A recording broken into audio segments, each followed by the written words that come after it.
जय सिया राम। तो कल तक हमने अपने प्यारे कथा रसिक श्री सीताराम जी को श्रवण कराया कि किस तरह पीसी माजी बंगाल को छोड़कर वृंदावन आ बसी। लेकिन गुरुदेव से वियोग हो गया। गुरुदेव चले गए अपने भजन को और यहाँ पीसी माजी और भक्ता जी दोनों ठाकुर सेवा में लीन रहते। भक्ता जी भी बहुत वृद्धा थी, पर जितना भी बन पड़ता पीसी माजी का सहयोग करती। लेकिन आपको सब पीसी माजी क्यों कहते थे? कहा जाता है कि तब वृंदावन में कोई किसी को अगर संबोधन देता तो ऐसे ही संबंध से किसी को काका, किसी को काकी, किसी को बुआ, दीदी, यही सब कह के संबोधन दिया करते थे। तो भक्ता जी बंगाल से आई थी तो उन्हें सब वृंदावन में बुआ जी कहते थे, लेकिन बंगाल में बुआ जी को पीसी माँ कहते हैं। तो इसीलिए उन्होंने कहा कि बुआ जी की जगह पीसी माँ कहा करो।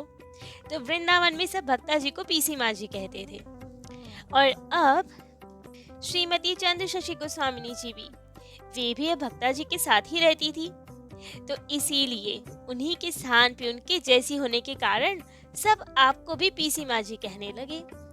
लेकिन धीरे धीरे आपकी ठाकुर सेवा का ऐसा प्रभाव होने लगा, समस्त वृंदावन ब्रिजमंडल आपको जानने लगा, तो पीसी माँ जी ही सब कह के पुकारने लगे और धीरे धीरे भक्तों में इसीलिए आपका नाम पीसी माँ जी के स्वरूप में ही प्रसिद्ध हुआ। तो अब आप खूब आनंद से सेवा तो करती थी, लेकिन समय बीता और अब समय आया भक्ता जी के ठाकुर जी के धाम को जाने का, क्योंकि वे वृद्धा थी।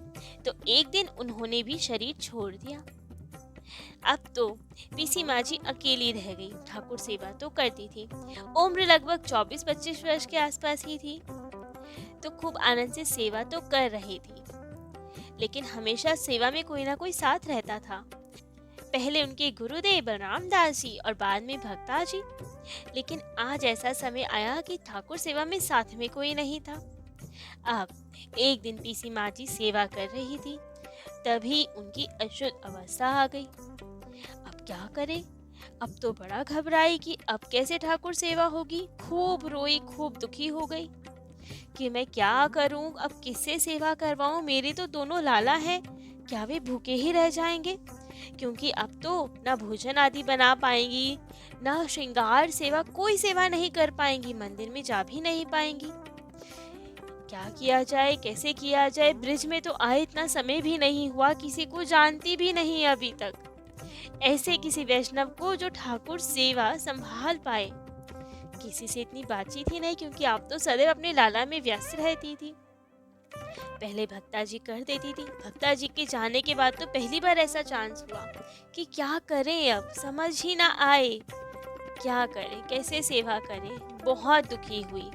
चिंता केवल एक बात की कि मैं अब अपने दोनों लालाओं को भूख कैसे लगाऊंगी। वे दोनों तो भूखे ही रह जाएंगे।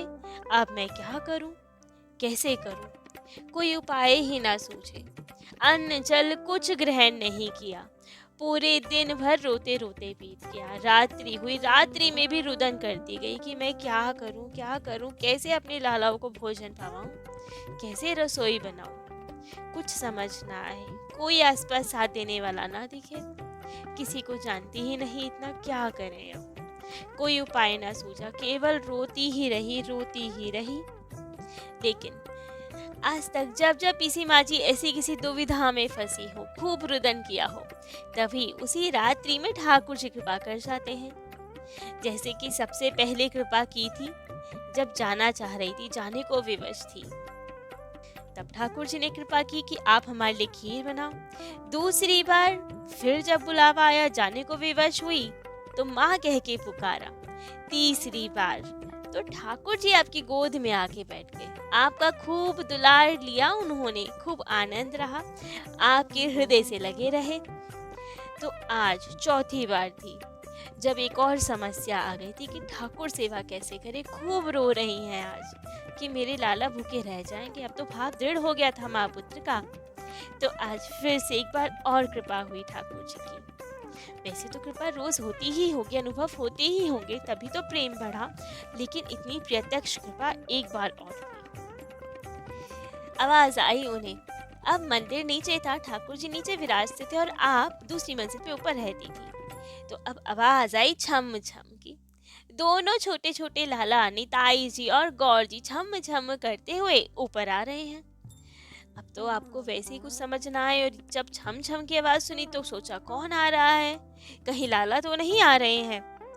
तो अब लाला को तो क्या ही चिंता, तुरंत झट से दरवाजा खोल और कमरे के भीतर प्रवेश करना चाहा, लेकिन पीसी माँ जी ने रोक दिया। नहीं नहीं लाला, यहाँ मत आओ, दूर रहो अभी। अब तो लाला कहे क्यों मैया, क्यों दूर रहे, हमारा भी तो घर है ये, जहाँ चाहेंगे वहीं जाएंगे। अब तो पीसी माँ जी रोए जाए, क्योंकि जानती है वो ठाकुर जी हैं। कहा कि नहीं नहीं लाला, अभी मत आओ यहाँ, मैं अशुद्ध हूँ, अभी आपके साथ नहीं आ सकती, अभी आप मुझसे दूर रहो, आप वापस नीचे जाओ। लेकिन लाला को क्या समझ में आए, वे तो बाल स्वरूप की लीला कर रहे हैं। कह रहे ये क्या कह रही हो माँ, हमें नहीं पता कुछ, एक बालकों के लिए माँ कभी अशुद्ध नहीं होती, माँ तो सबसे अच्छी होती है, हम तो आप ही के पास आएंगे, आप ही की गोद में बैठेंगे। लेकिन पीसी माँ जी तो रोए जाएं कि नहीं, अब मैं क्या करूं, मैं तो तुम्हारे लिए भोजन भी नहीं बना सकती, तुम भूखे कैसे रहोगे, मुझे कुछ समझ नहीं आ रहा, मेरे पास मत आओ, नीचे जाओ वापस। लेकिन लाला ना माने। जब माँ ने इतना कह दिया कि अभी मैं तुम्हारी कोई सेवा नहीं कर सकती, नहीं बना सकती तुम्हारे लिए भोजन, तब तो निताई गौर जी थोड़े गंभीर हो गई। रोते हुए कहा, अच्छा मैया, हमने तो तुम्हें माँ मान लिया, पूरे भाव से अपनाया, तुमने हमें अपना लाला नहीं माना, आज तक भेदभाव करती हो हमारे साथ। हम मैया तो वैसी ही दुखी, रोती जाए, कहे कि मैंने क्या भेदभाव किया। तब लाला ने कहा, सब जानते हैं हम, अपनी कोख से जन्म नहीं दिया ना हमें, यदि तुमने हमें स्वयं जन्म दिया होता तो भी क्या छोड़ देती अपने बालकों को।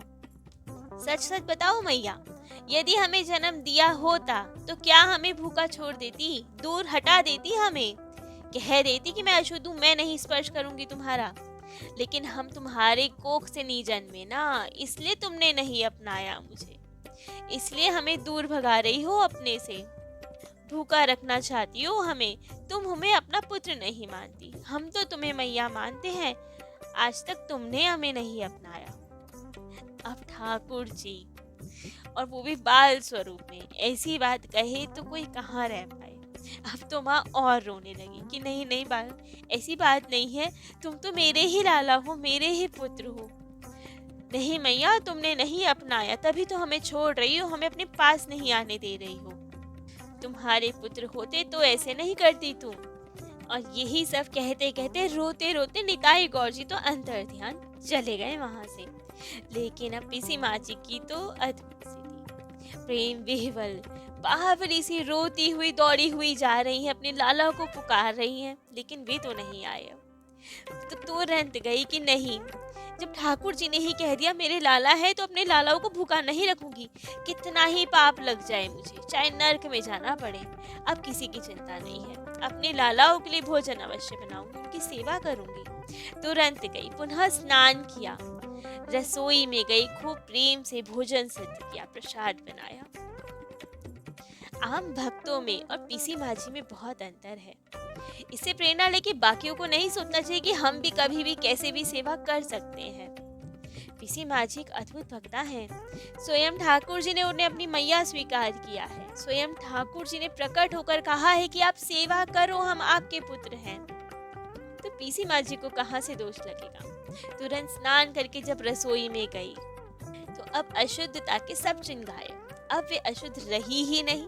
और उसके बाद, उस क्षण के बाद से जब उन्होंने स्वीकार कर लिया कि ये मेरे लाला हैं, अब किसी की चिंता नहीं, अपने लाला की सेवा करनी है मुझे, उस क्षण के बाद से कभी अशुद्ध अवस्था आई ही नहीं उनकी। अब सदा अपनी प्यारे से बालकों की मैया बन के शुद्ध रहती और खूब प्रेम से सेवा करती, जबकि केवल 24-25 वर्ष की उम्र थी उनकी। फिर भी ठाकुर जी की कृपा हो गई, तो अब कहाँ अशुद्धि रहनी थी। तो अब खूब प्रेम से ठाकुर जी की सेवा की, रसोई बनाई, खूब आनंद से अपनी गोद में बिठा के लालाओं को भोजन प्रसाद करवाया।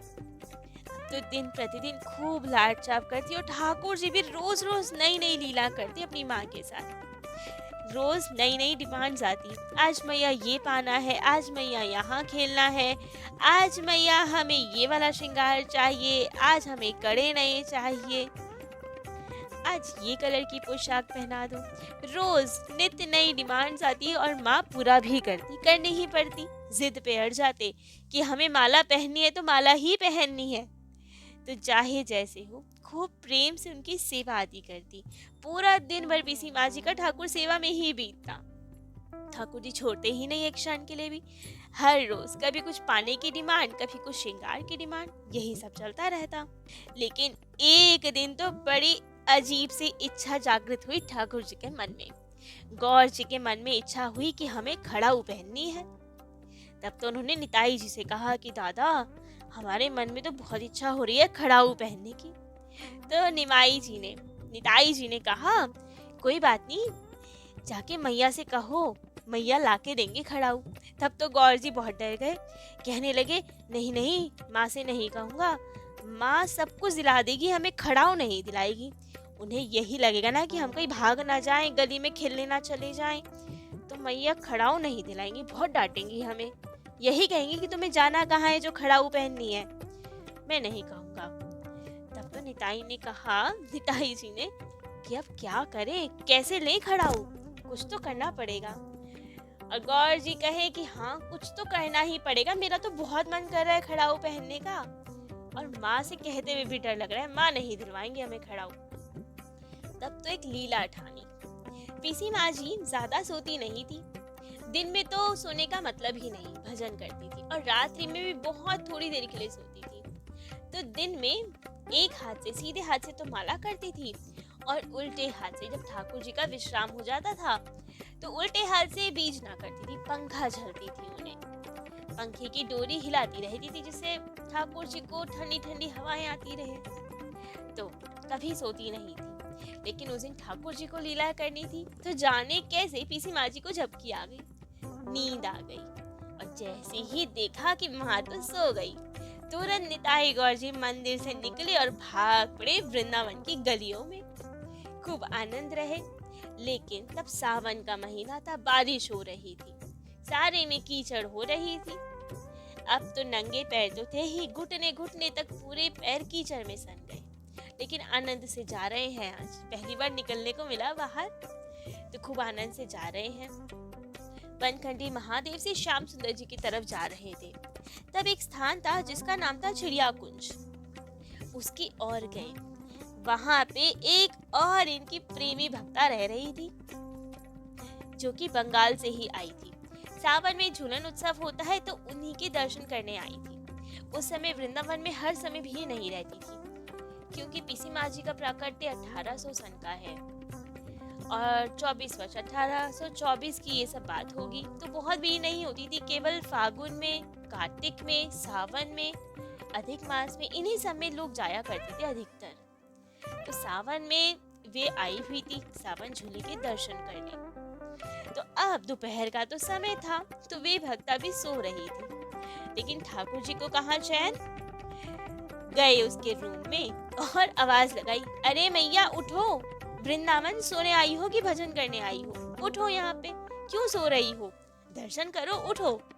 अब तो वे मैया घबरा के उठी कि कौन जगा रहा है। देखा तो सामने दो छोटे छोटे से बालक। घबरा के पूछा, कौन हो तुम, कहाँ से आए हो?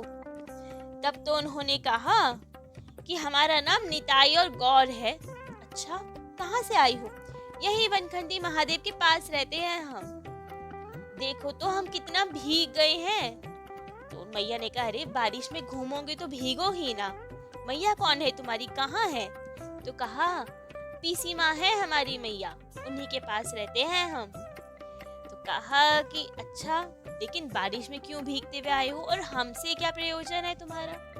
तब तो निताई गौर जी ने कहा, देखती नहीं हो हमारे पास खड़ाऊ नहीं है, बारिश में सारे पैर कीचड़ में सन गए, घुटनों तक कीचड़ लग गई। तो अब तुम हमारे लिए खड़ाऊ बनवा दो, जिससे हम आराम से घूम पाए। और इतना कह के निताई गौर जी तो चले गए वहां से। जब तक वे थे तब तक तो उन्हें कुछ समझ नहीं आया, लेकिन अब जब ठाकुर जी गए, तब उन्हें आभास हुआ कि ये कौन थे। चरण चिन्ह छपे हुए थे, ठाकुर जी के दिव्य चरण, सुगंधी फैल रही थी। तो अब सोचे कहीं कि सच में महाप्रभु निताई गौर जी तो नहीं है जो बालक के स्वरूप में मेरे पास आए थे। अब तो बावरी सी दौड़ रही है वृंदावन की गलियों में। कहाँ गए निताई, कहाँ गए गौर, कौन है पीसी माजी, उनके लाला है, कहाँ है पीसी माजी का घर। अब वृंदावन वासियों से पूछती फिरे वनखंडी महादेव कहाँ है, पीसी माजी का घर कहाँ है।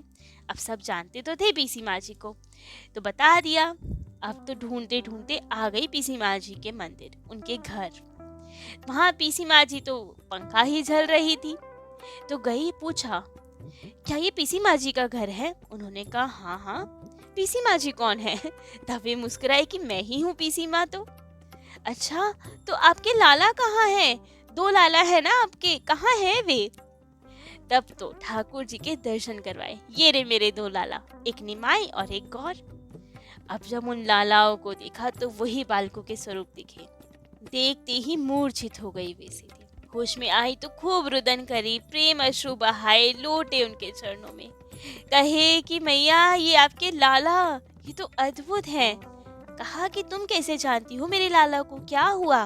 तब तो रोते रोते सब बात बताई कि आपके ये दो लोग लाला आए थे मेरे पास, कहा है हमसे कि खड़ाऊ चाहिए, आप जरा रुको हम अभी आते हैं। दौड़ी दौड़ी गई सुनार के पास, सुंदर चांदी के खड़ाऊ बनवा के लाई और पीसी माजी को दिए।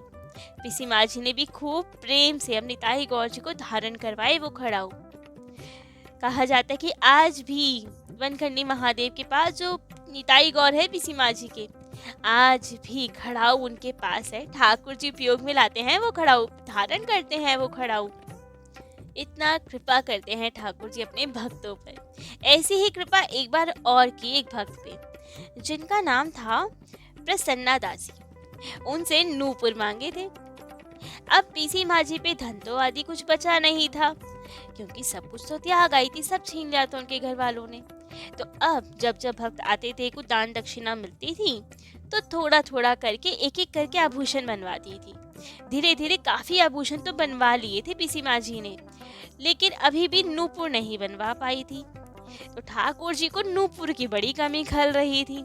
माँ से तो कैसे कहे, इतना धन तो है नहीं माँ के पास। तो प्रसन्ना दासी के पास गए, ऐसे ही सोती को जगाया, दर्शन दिए, चरण दिखाए, देखो हमारे पे सब आभूषण है लेकिन नूपुर नहीं है, कितने सूने लग रहे हैं हमारे चरण, तुम हमारे लिए नूपुर बनवा दो ना। और वे भी ऐसे ही बेसुध होके आई, नूपुर धरवाए ठाकुर जी को। वे नूपुर भी आज तक संभाल के रखे हैं ठाकुर जी ने। तो ऐसे बहुत कृपा करते थे ठाकुर जी अपने भक्तों पर। तो और क्या क्या कैसे कैसे कृपा की ठाकुर जी ने पीसी माँ जी के साथ, और कौन कौन सी लीला की, ये सब हम अपने प्यारे कथा रसिक श्री सीताराम जी को कल श्रवण कराएंगे। आज के लिए इतना ही। जय जय श्री सीताराम।